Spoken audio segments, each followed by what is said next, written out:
Okay, the first thing that we're going to talk about today is just sets of numbers.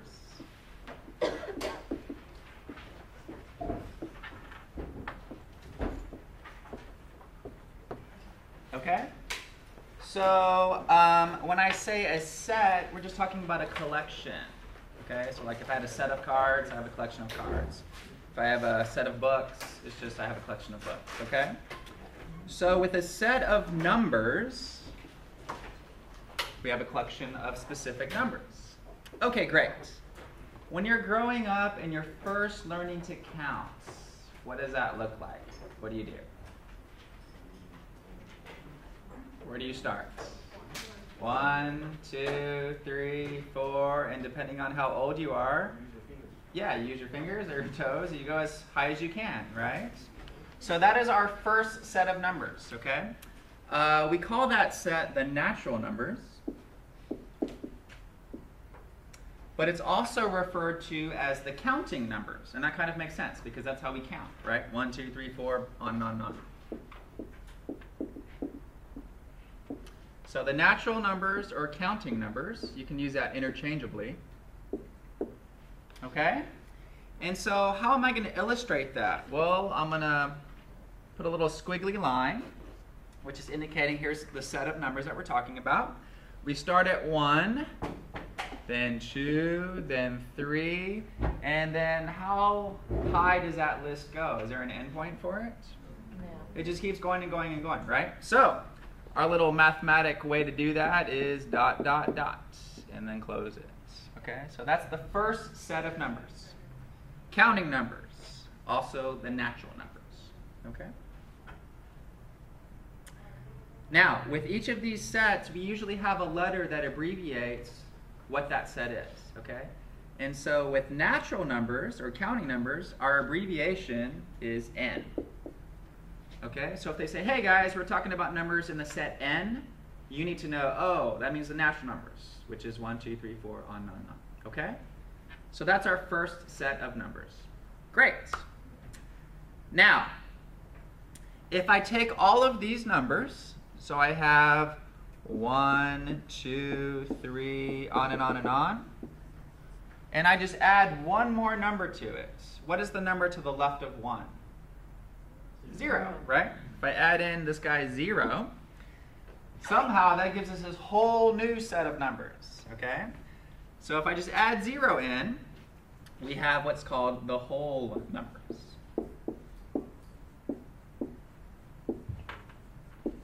Okay? So all the whole numbers is all the counting numbers or natural numbers, but then you also include the guy 0. Okay? So if you guys had to guess what the letter that abbreviates this set would be, what would your guess be? W. And that'd be a great guess, because that's right. Okay? All right. Have I listed every number in the world? No. We've still got a way to go, right? So what if I took all of these numbers, so I have 0, 1, 2, 3, on and on and on, and I included the opposites of those numbers. What do I mean by the opposite? Negative. Yeah, the negatives. Great. So there is really no opposite of 0. 0 is kind of unique in that way, but the opposite of 1 is? Negative 1. Great. The opposite of 2, negative 2. Okay, so I'm going to include all of these opposites. So negative 2, negative 3. So we have dots going this way to the left, and we have also dots going to the right. And that will give us our next set of numbers. Okay. Does anybody know what that set happens to be called? Take a guess. You don't have to guess. It's the integers. So whoever was thinking integers and didn't say it, integers. Okay. Now this, G-E-R-S. Okay. This set, the abbreviation for it is actually J, not I. Okay, because I's it's something else later. Okay. Great. So we have the natural numbers. You throw in 0. You have the whole numbers. Now you throw in the opposites, and you have the integers. Okay. All right, what is another number that exists that's not in these sets here? Fractions, right? I heard somebody say fractions. Great.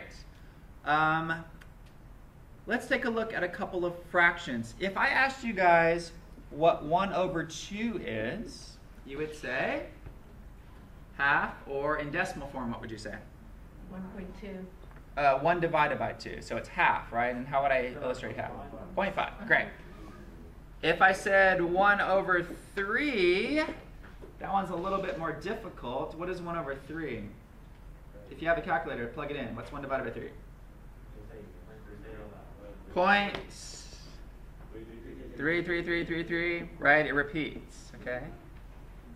So, what I've done is I've illustrated two types of fractions, okay? One type of fraction, it just ends, 0.5, okay? So we call that a terminating fraction. It terminates, or it stops, okay? This guy doesn't stop, but what does it do? What is unique about 3333? It goes on, but it's repeating, right? Okay? So it does two things. It goes on, but it repeats, okay? Okay, so here's our next set of numbers, guys. If you take any of these integers and you make a fraction with any of them, okay, it gives us our next set of numbers, and we call those rational numbers, all right? So let me erase a little bit.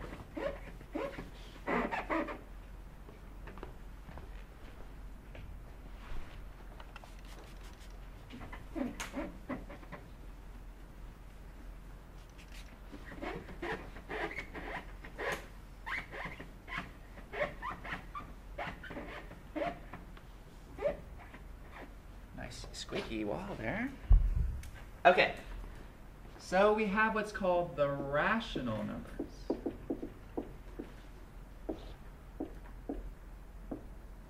Now take a look at the first part of the word rational, and you have ratio. And what is a ratio? What is ratio? It's the same thing as a fraction, okay? So a ratio and a fraction are the same thing. So the rational numbers ratio is a fraction. What is it a fraction of? Any two integers, okay? What are the integers? We just put that on the board. It's 0, 1, 2, 3, on and on and on, and -1, -2, -3, on and on and on, okay? So the rational numbers is any fraction, or let me say a fraction of any two integers.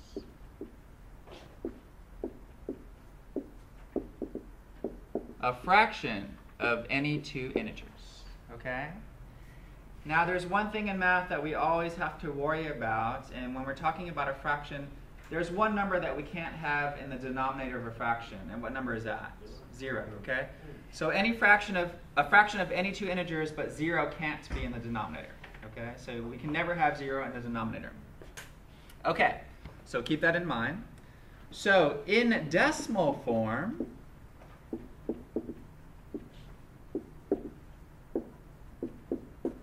these numbers do one of two things. They terminate, 0.5, it ends. 0.253, it ends, okay? So these terminate, or 0.333333, they repeat. Okay, so they go on and they repeat. Okay, our abbreviation letter for rational is Q. Okay, Q for quotients.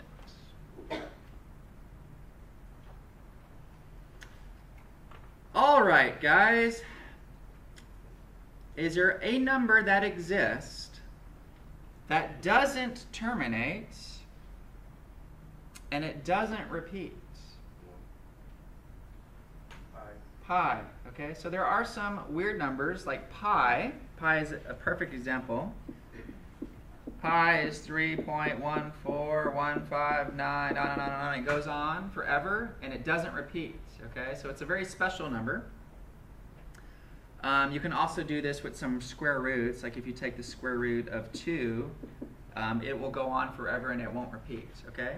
And that brings us the last, or kind of the opposite of the rational numbers. So what do you think would be the opposite of rational? Irrational, okay? So this set is the irrational numbers.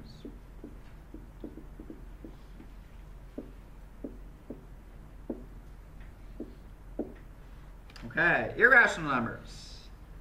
Our abbreviation letter for irrational is H. It's H. Okay? So if you define irrational numbers, you would say this is a number that does not terminate and it does not repeat. Okay? So it's kind of a special number like pi, or square root of 2, square root of 3. It goes on and on and on forever, but it doesn't repeat. And that's irrational. Okay?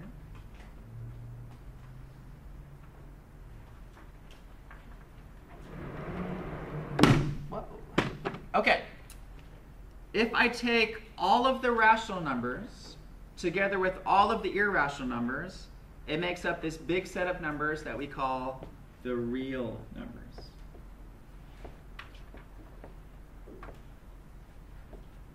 And that's the numbers that we'll be dealing with this whole semester.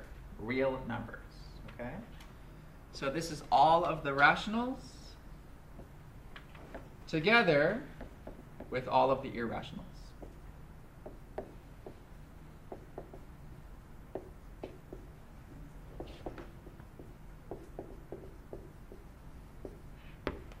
Real numbers. What is the abbreviation for real, you think?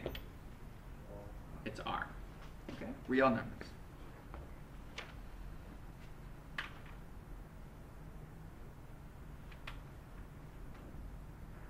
Are there any questions on the different sets of numbers? So we have counting or natural numbers, 1, 2, 3, 4, 5, on and on and on. If you throw in 0, you have the whole numbers. If you take all the whole numbers and the opposites, you have the integers. You take any fraction of any two integers, you have the rational numbers. Okay? Those numbers either terminate, which means they end, or they repeat. All the numbers that do not terminate and do not repeat are called irrational numbers. They're the opposite of rational. If you take all the rational numbers together with all the irrational numbers, so every number that we've talked about today, it's called the real numbers. And that's what we're going to be dealing with the whole semester. Okay? So you need to know what real numbers are in all of the previous sets too. Okay, great. What does absolute value mean?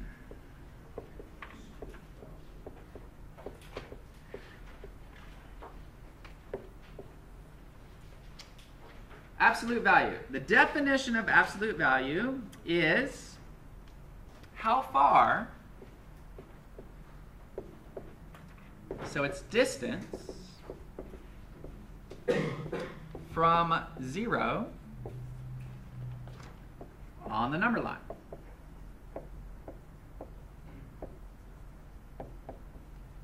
Okay? Absolute value. The definition is how far the distance from 0 on the number line. Okay? The way we indicate absolute value is these vertical bars. So, example number 1. If I said, hey class, what is the absolute value of 3? What that question is asking you is, if you look at a number line,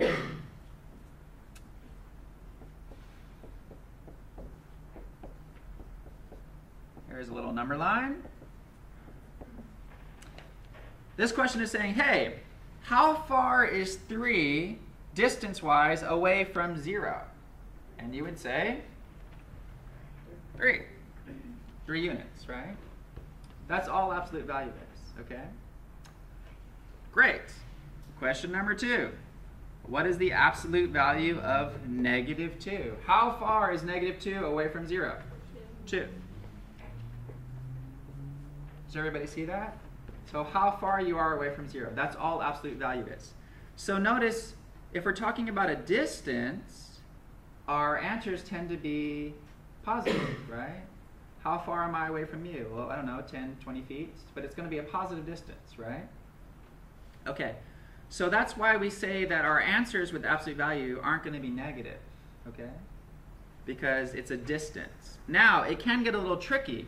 for instance, in this example, they could throw something like that at you. Now, what does this mean? Okay, you have the absolute value of -5. How far is -5 from 0? 5. But then they have this little negative outside in front, okay? That means the opposite of. So what is the opposite of 5? -5. So in this case, your answer is -5, but the absolute value is never negative, okay?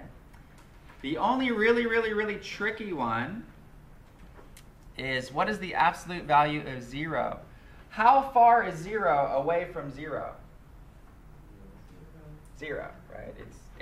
There's no distance there. It's itself. Okay? Okay, let's talk a little bit about opposites a little bit more.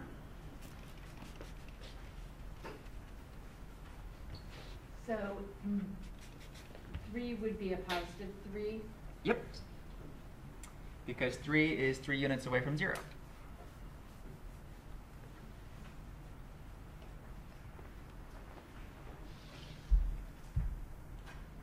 Okay, opposites.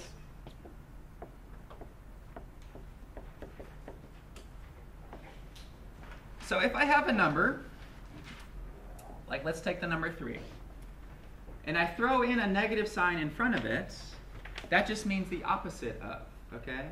So the opposite of 3 is -3, okay? And usually that's something that we can handle, but sometimes we get a little confused when we have something like, say this, for instance, okay? Now, we have a -5 in parentheses, and then we're asking, hey, what is the opposite of -5? And what is the opposite of -5? Positive 5. Okay, do you see that? So a lot of times we view this as a negative times a negative equals a positive, but I think an easier way to understand it is this minus sign means the opposite of what this is. The opposite of -5 is positive 5. Okay? Okay. All right, fraction review.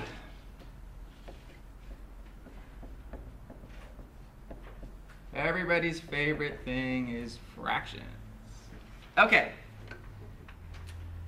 So, a couple of things. If I have a fraction, it's made up of parts. Okay, what is the top part of a fraction called? Numerator. Numerator, thank you. What is the bottom part? Denominator. And what is this fraction bar called? Fraction bar. Okay, that's it. Those are your 3 parts of a fraction. So we need to know those terms: numerator, denominator, and the fraction bar.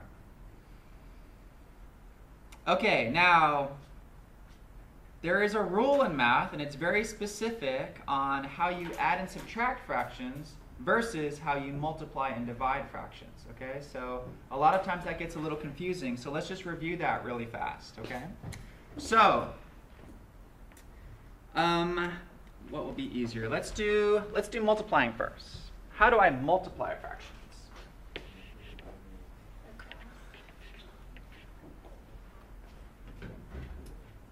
Multiply. If I have 2/3 times 5 over, I don't know, let's say 6. If you multiply fractions, as somebody already said, you just go straight across. You multiply straight across, okay? So you have 2 times 5, which is 10, and you have 3 times 6, which is 18, okay? Now, usually in class or in a book or on a quiz or test, they're going to ask you to reduce this fraction, okay? So notice that 10 and 18 are both divisible by 2. So if I did 10 divided by 2, I would get 5. And if I did 18 divided by 2, I would get 9. Okay, so this is one way of working this problem. Another way of working this problem is noticing right at the beginning, you have 2 in the top here and 6 on the bottom here, okay? And 2 can go into 6. Is everybody with me on that? So one thing that we can do with multiplying fractions is reduce as you go. The way that looks is I say, okay, 2 can go into 2 how many times? Once. And 2 can go into 6 how many times? 3. Once I've reduced it, then I multiply straight across. 1 times 5 is 5, and 3 times 3 is 9. Okay? Now, one thing that's really, really nice about math, if there are any nice things, is that there is one answer, and that answer is correct. Sometimes there's multiple ways to get at that answer, but we know that that is the correct answer. Okay? So it's a good check for us. That's how I multiply fractions, straight across. Okay? So you can do it just straight across and then reduce, or you can reduce on the move as you go. Okay, great. How do I divide fractions? Does anybody remember?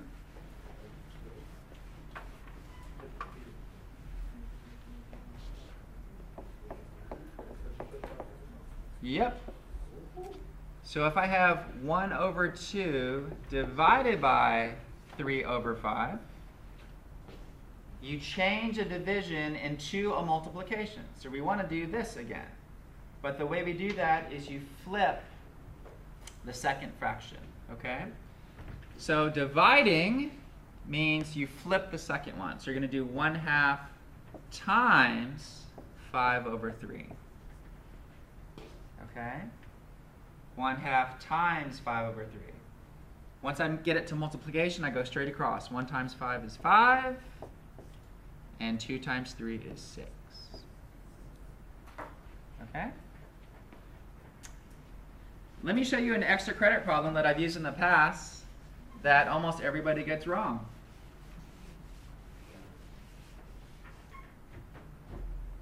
All right, say you're taking a test and you have this as your extra credit problem.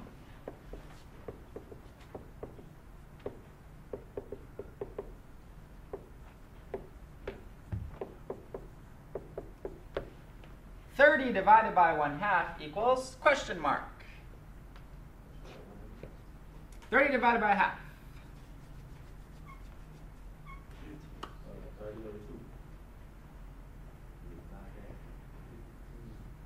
Most students put 15.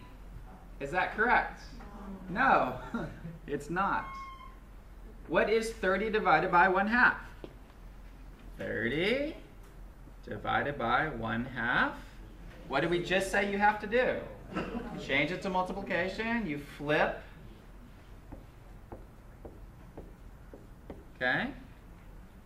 If you want to, 30 over 1 is the same as 30. What is 30 times 2? 60. Okay? How many people do you think put 60 on this extra credit? Not too many. Everyone puts 15. Yes? Do you have to put it over 1? Or No, you don't have to. Yeah. You could leave it as 30 times 2 over 1, which is 60. Okay? Make sure you know the rules, guys. 30 divided by 1/2 is 30 times 2 over 1, which is 60. Okay? Not 15. 30 divided by what is 15? 2, right? 30 divided by 2. 30 separated into 2 equal things gives you 15. Okay. Don't let that trick you. What's next? Adding and subtracting. Why did I do multiplying and dividing first? Because it's easier. Well, luckily it's the same rule for adding and subtracting, but what stinks about adding and subtracting fractions? What do you have to do? Common denominator.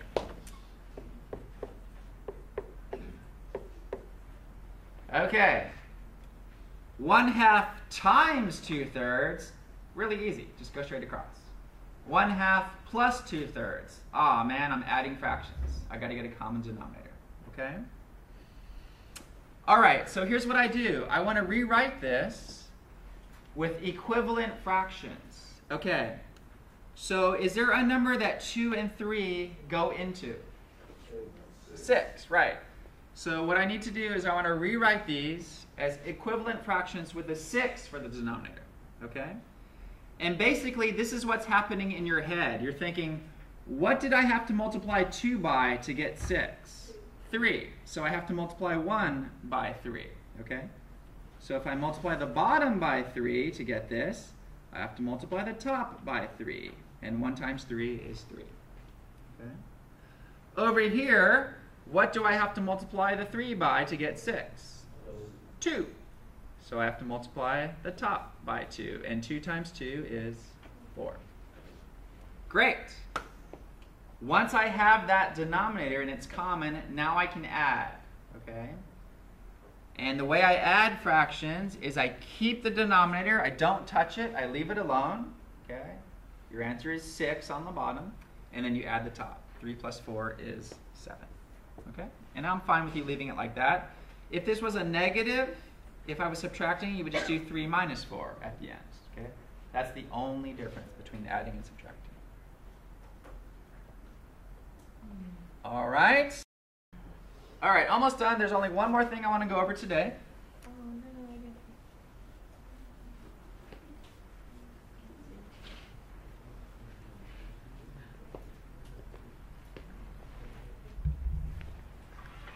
Okay, let's say we have some formula. A over 2 plus B times C. Okay? What is unique about this formula? We have variables, right? And what are variables? Letters that represent numbers. And we know a lot about numbers because we talked 30 minutes about how these are integers, these are rational numbers, okay, blah, blah, blah. All right, so in some of your homework problems, they're going to give you some formula or some expression with letters, which are variables, and numbers. And they want you to evaluate it for specific letters, okay? So what if they said A is 1, B is negative 2, and C is 3, and then they want you to evaluate that, all right? Here's what I recommend you do. I would like you to rewrite this, and then anywhere that there is a variable, just put a parentheses. I think that's the easiest way to handle these problems. Just rewrite the expression, and anywhere there's a variable, just put a parentheses, okay? And then you're just going to plug it in, man. So A is 1. There's a 1 right there. B is negative 2. There's a negative 2 right there. C is positive 3. There is a positive 3 right there. Okay? That's your first step, everybody. Just plug in those numbers. Okay. 1 over 2 is 1 over 2. What is negative 2 times positive 3? What is a negative times a positive? Negative 6. Oh no, I have a fraction plus a number. What do I have to do? Can I add these the way it's written right now? No. I got to get a common denominator, right? Which is what we just did, okay? So again, if there's no number down here, it's understood to be 1. What's going to be the common denominator with both of these? What does 1 go into and what does 2 go into? 2, okay? So we got lucky on this one. 1 over 2 is just 1 over 2. You don't have to change anything there. This one, to get to 2, I have to multiply by 2. So negative 6, I have to multiply by 2, will give me negative 12. Okay?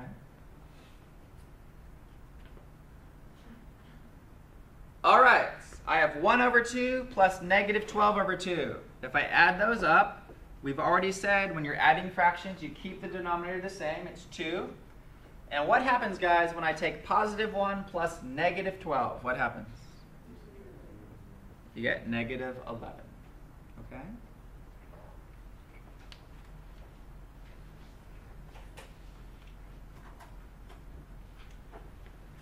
All right, let me turn off this camera. And we'll see if this was successful. I hope it was.